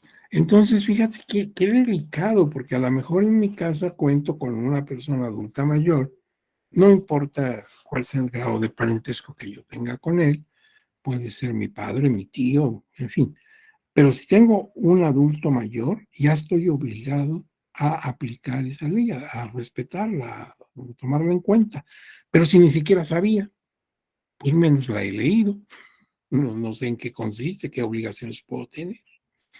Y esta misma ley crea el Instituto Nacional de las Personas Adultas Mayores como organismo público descentralizado con personalidad jurídica, patrimonio propios y técnica y de gestión. Esto dice el artículo 24 de la tal ley. Bueno, esa es la ley general que se aplica en todo el territorio nacional. Pero también en cada entidad federativa se han promulgado leyes respecto a las personas adultas mayores. A manera de ejemplo, un botón, ¿verdad? Voy a hablar de la Ley de Instituciones Asistenciales Públicas y Privadas para las personas adultas mayores en el estado de Nuevo León. Esta es de 2015. Entonces, puse el ejemplo de Nuevo León, pero podría tomar el ejemplo de cualquier otra entidad federativa para decirles que así como hay una ley general en cada entidad federativa, de acuerdo a la idiosincrasia de cada pueblo y a sus necesidades, han formado también sus leyes locales. Existen también agencias especializadas para la atención de las personas adultas mayores, tanto al nivel federal como al nivel local. Entonces, los asuntos penales, por ejemplo, en la Procuraduría de la Defensa del Adulto Mayor, para apoyar a personas en situación de riesgo y desamparo a través de la defensa de sus derechos de diferente índole y su posible integración al seno familiar. Porque una persona adulta mayor puede estar involucrada en la comisión de un delito o ser víctima de un delito. También hay la ley federal para prevenir y eliminar la discriminación. Y hay una norma oficial mexicana, ahí está el numeral, para establecimientos de asistencia públicos o privados para proteger a personas adultas mayores. Todo esto es a nivel nacional, pero al nivel internacional también encuentro, por ejemplo, la Declaración Universal de Derechos Humanos, la Convención Americana sobre Derechos Humanos, el Pacto Internacional de Derechos Económicos, Sociales y Culturales, el Pacto Internacional de Derechos Civiles y Políticos. También encuentro la recomendación número 162 de la OIT, de la Organización Internacional del Trabajo, sobre trabajadores de edad. Encuentro el protocolo adicional sobre temas, sobre derechos humanos en materia de derechos económicos, sociales y culturales. Se conoce popularmente dentro del ambiente diplomático como Protocolo de San Salvador y data de 2016. Así se denomina porque se firmó en la capital de la República de El Salvador, en la ciudad de San Salvador. Más adelante veremos cómo se aplica ese protocolo de San Salvador. También existe la Declaración sobre la Eliminación de la Violencia contra la Mujer, donde también se habla de las mujeres adultas mayores. La Convención Interamericana sobre la Protección de los Derechos Humanos de las Personas Mayores. Entonces, si ustedes ven, tenemos disposiciones tutelares o protectoras de este colectivo, tanto al nivel nacional, ley general, leyes en las entidades federativas, etcétera, como al nivel internacional, convenciones, protocolos, etcétera, que ya se han incorporado al sistema jurídico nacional porque están firmados y ratificados por el Estado mexicano. Entonces ya forman parte del sistema nacional.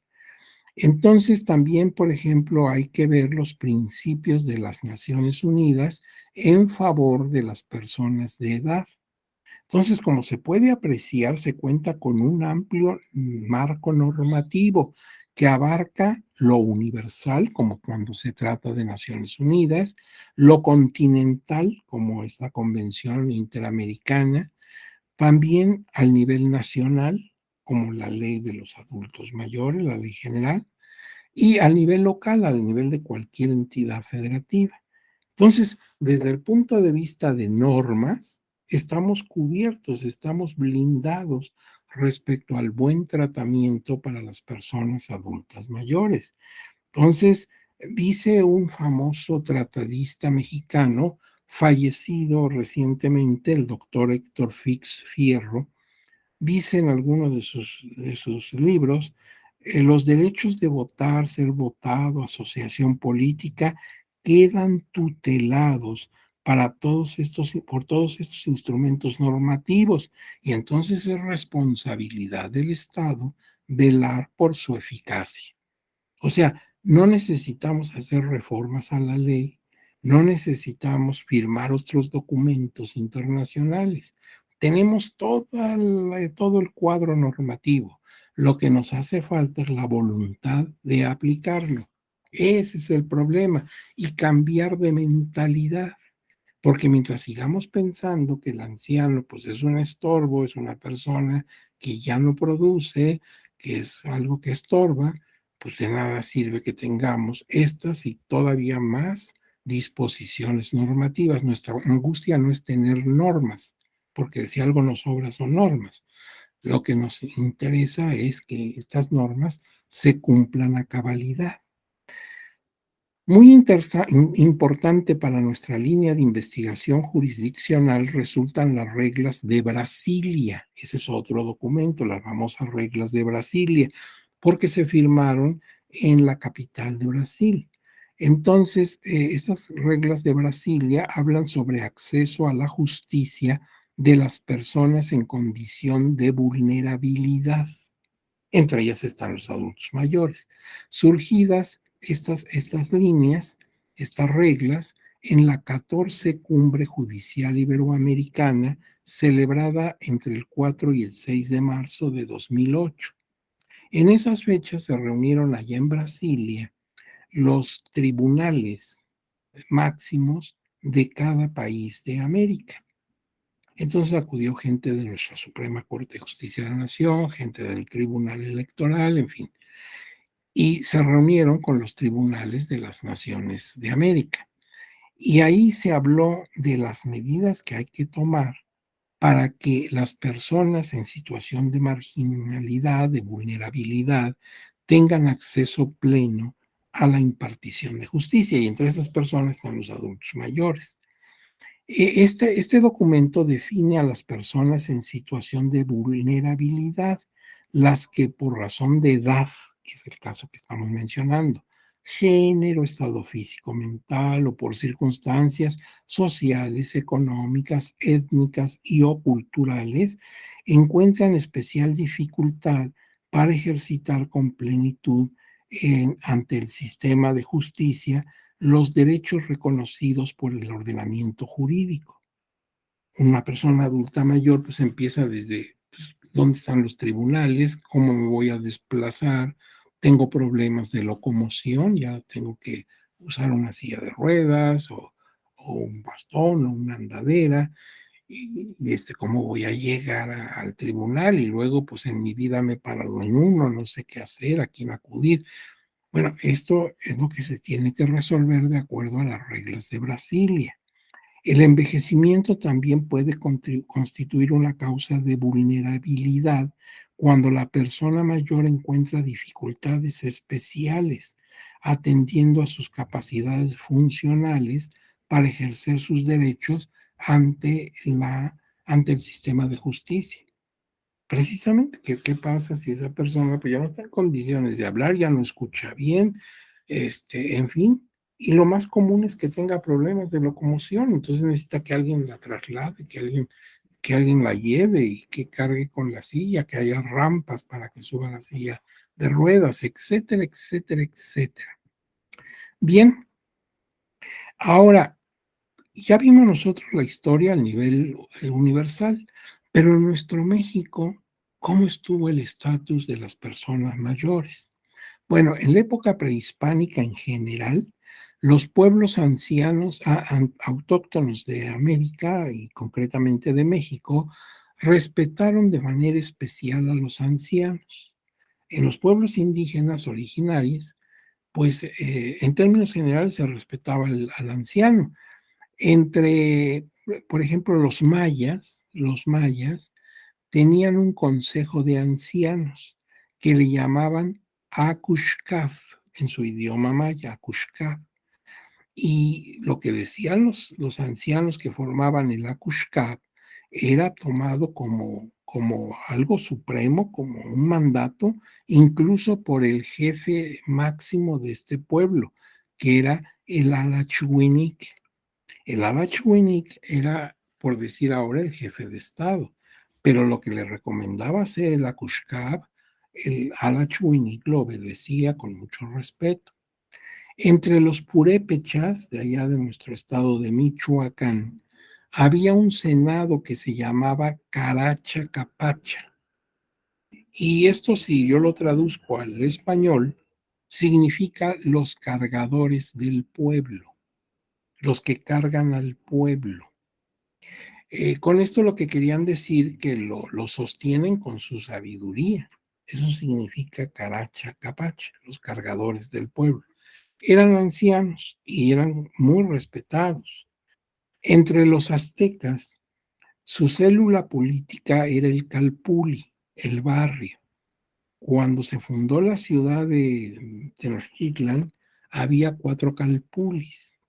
Cuando llegó Hernán Cortés, 200 años después, a la Ciudad de México, en la conquista, ya eran 20 calpulis. O sea que la ciudad se había quintuplicado. Pero en cada calpuli había un consejo de tatas, así le llamaban a los ancianos, a los padres, los aztecas, los tatas, o sea, los padres. Eran viejecitos que representaban a las familias que estaban instaladas en el Calpulli. Que te llamaran tata, pues era toda una, digamos, un privilegio. Y ese consejo de viejitos, de esos tatas, elegía entre ellos al que comandaría al barrio, al calpuleque. Si el barrio se llamaba Calpuli, pues el jefe de barrio era el calpuleque. Era uno de esos viejitos, de esos patriarcas. El cargo era de por vida y solamente se perdía si por mala salud física o mental ya no estaba en condiciones de desempeñarlo. Entonces se le reemplazaba. O bien si había cometido una conducta ilícita, en cuyo caso pues podía ser muy grave porque no solamente lo destituían, sino podía perder la vida, lo podían ejecutar. Y fíjate que esos calpuleques, esos jefes del barrio, se reunían cada mañana con el primer ministro azteca, ¿sí?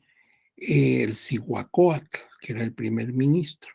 Todas las mañanas se reunían con él los calpuleques, los jefes de barrio, y le daban razón de lo que estaba sucediendo en su barrio. Quién había nacido, quién se había muerto, quién estaba enfermo, cómo iban las cosechas, etcétera, etcétera. Entonces, así el gobierno sabía todo lo que ocurría en la ciudad y se tomaban medidas, pues que se construya esto, que se ordene la aprehensión de fulano, en fin, se tomaban medidas. Cuando viene la colonia y durante toda la colonia, que duró 300 años y hasta todo el siglo XIX, su estatus se conservó de los ancianos, pero en la vida familiar y en la vida social. Ser un anciano, pues implicaba una respetabilidad. El don fulano o doña Mengana, personas entradas en años, que eran tenidas en respeto en su casa y en su medio ambiente social, pero no en la cuestión de la política o de las instituciones. Entonces, pues el anciano vivía ya a expensas de la familia y si no era el caso, pues tenía que estar acomodándose a la caridad de la iglesia, por ejemplo. Este estado de cosas se prolongó hasta el siglo XX, hasta muy entrado el siglo XX, hasta que a partir de los años 70 comenzó a impactarse una corriente internacional y nacional en pro de la reivindicación de los derechos de la senectud. Ya se van a crear institutos de senectud para protegerlos, ya se va a ir cobrando conciencia, ya los vamos a ir visualizando a pesar de que siempre estuvieron ahí. En los pueblos y comunidades originarias, ya ven que para nosotros son muy importantes los pueblos indígenas, ¿sí? Tenemos dentro del Tribunal Electoral, por ejemplo, pues toda una institución interna que sirve de procuraduría y defensoría de los derechos político-electorales de estos colectivos, las personas que integran pueblos y comunidades originarias. Ahora se han agregado los afrodescendientes a partir de 2019, como ya lo dijimos. Y entonces, si vamos a esas comunidades, a esos pueblos, en distintas entidades federativas, nos encontramos que ahí todavía, como se rigen por usos y costumbres, entonces todavía el anciano goza de un gran estatus. Por ejemplo, en algunos lugares se forman como consejos de ancianos, que les llaman los tatas mandones, o sea, los padres mandones.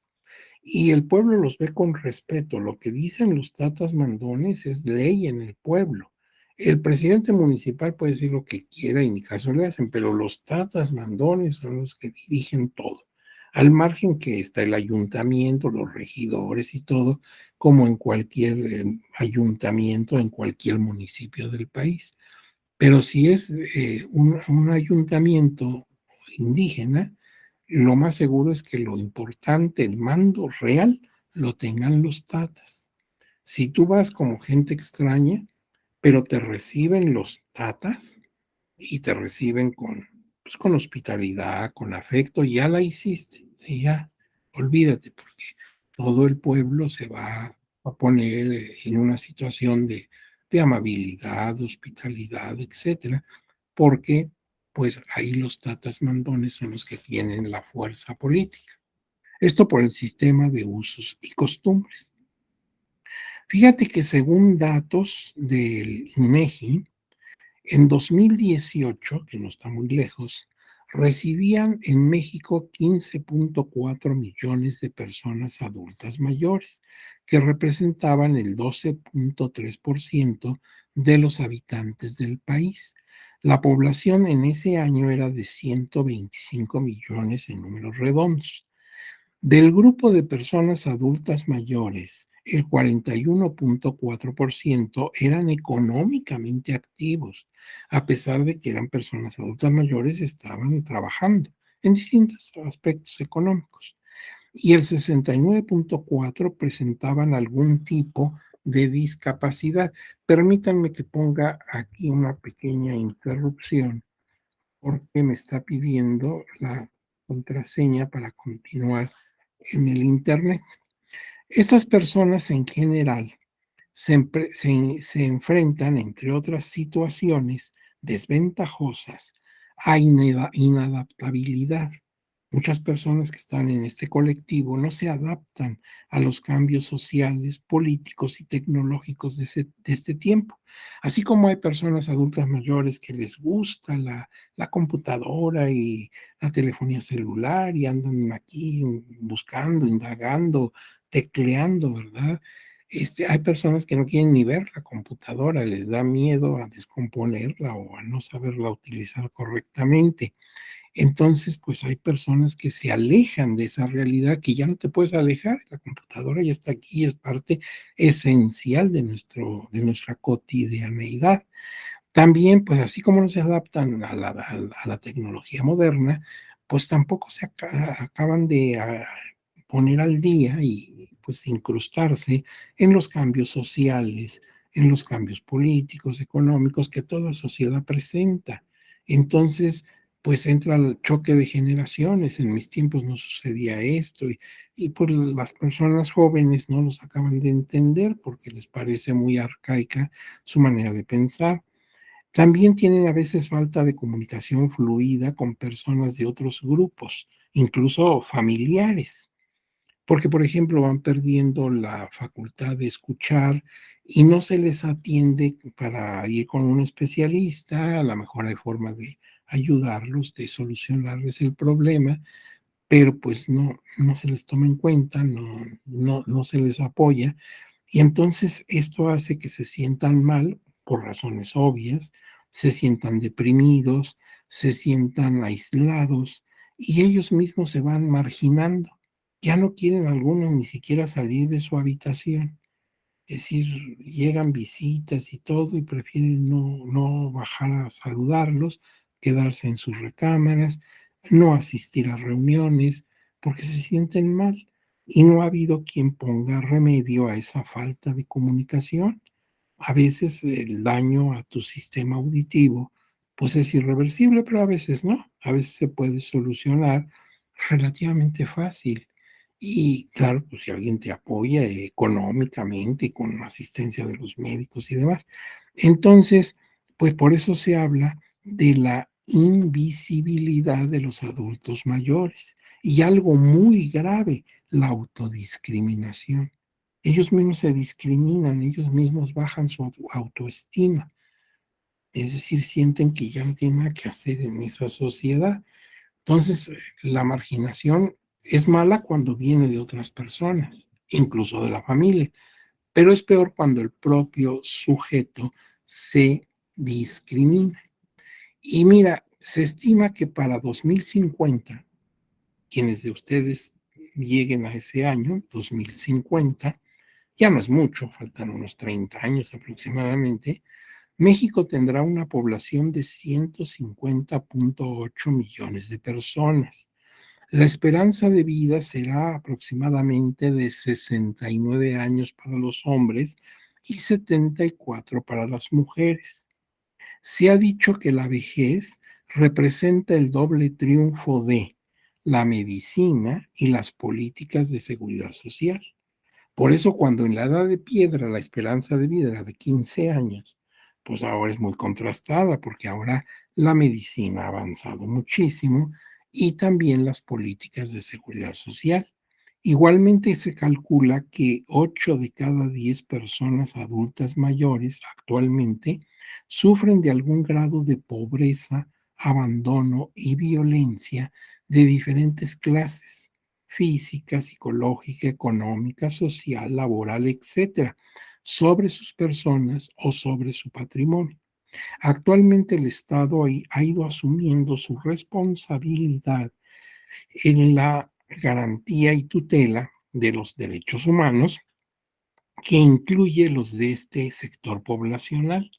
Por ejemplo, el programa de 65 años y más y la pensión alimenticia para este colectivo o alimentaria. De hecho, sin embargo, desde los 40 años es difícil encontrar un empleo, cuando todavía ni siquiera eres persona adulta mayor. Se calcula que en México hay unas 28,000 personas de este sector que trabajan de cerillos en las tiendas departamentales, viviendo de propinas y sin seguridad social. Esto sin contar los que viven en situación de calle o que subsisten de la caridad de los transeúntes.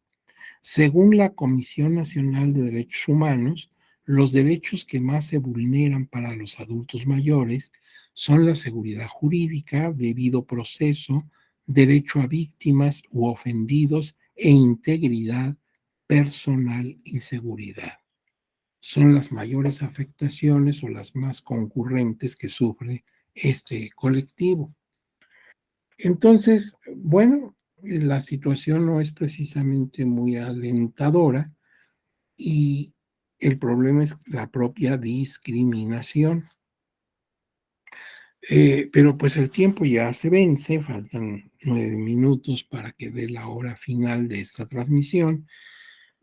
Y si entonces ustedes me lo permiten, vamos a dejar hasta aquí esta exposición para continuar la mañana en el mismo horario. Dejo de presentar para abrir la posibilidad de que ustedes pues hagan preguntas si es que tienen alguna duda y también si hacen algún comentario que quieran ustedes hacer, porque les digo, todos tenemos algunas experiencias, algunas lecturas y entonces tal vez quieran aportar algunas ideas a esto que se ha comentado hoy. Eh, Ahora sí, si tienen la manera de accionar su manita electrónica, porque ahorita así como ya no tengo la presentación, ya tengo la panorámica. Entonces, los escuchamos con mucho gusto. ¿Hay algún comentario, alguna duda?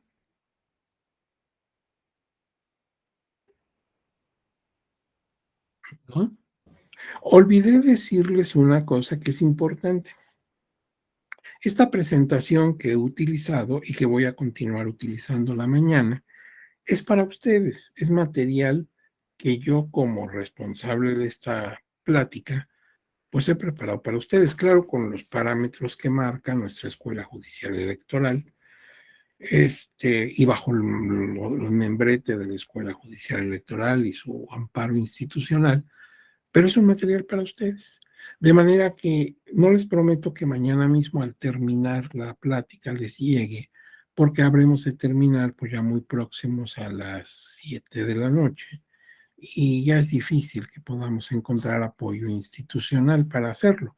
Pero al día siguiente, la Escuela Judicial Electoral siempre nos ha apoyado de manera muy amable y muy sólida y les va a llegar a sus dispositivos. Entonces, no hay necesidad de que tomen nota o eso si algo les interesó, porque esta presentación es suya, ¿de acuerdo? Puede serles útil para alguna cosa. Bien, eso me olvidó decirles al principio. Ujú. ¿No hay alguna duda, alguna inquietud? Si esto es el caso, pues nos podemos retirar y mañana estamos a vernos. Voy a preguntar a ver si la maestra Carolina está todavía con nosotros. Maestra, Hola, doctor. Aquí maestra, estoy escuchando su excelente exposición. muchísimas gracias. Maestra Caro, y al fin logró usted su micrófono actuar, su Sí, micrófono. bendito Dios, ya estamos aquí con todo, doctor. Muy bien, pues eso me da mucho gusto que está usted junto a nosotros apoyándonos, eso nos da mucho ánimo. Y desde acá la estoy mandando un abrazo muy fuerte, muy afectuoso como siempre, y espero que pronto nos veamos personalmente. Muchas gracias, doctor. Igualmente para usted le mando un abrazo, un saludo cordial y a todos los participantes también. Yo voy a estar recabando al final de este curso sus trabajos que les llegue a dejar el doctor Pérez de los Reyes. Muy bien, pues entonces nos despedimos, maestra, si usted no dispone de otra cosa, parimos la grabación y a todas las personas que aquí se encuentran, pues ya saben, mi saludo muy respetuoso y con mucha admiración. Cuídense mucho, espero que tengan una tarde y una noche muy tranquila y mañana tempranito estamos en la segunda sesión, ¿de acuerdo? Bueno. Muy bien. Paro la grabación. Mil gracias a todos. Buenas tardes, doctor. Un placer. Hasta luego, maestra, que esté Hasta mañana. bien. Gracias. Muchas gracias, buena tarde.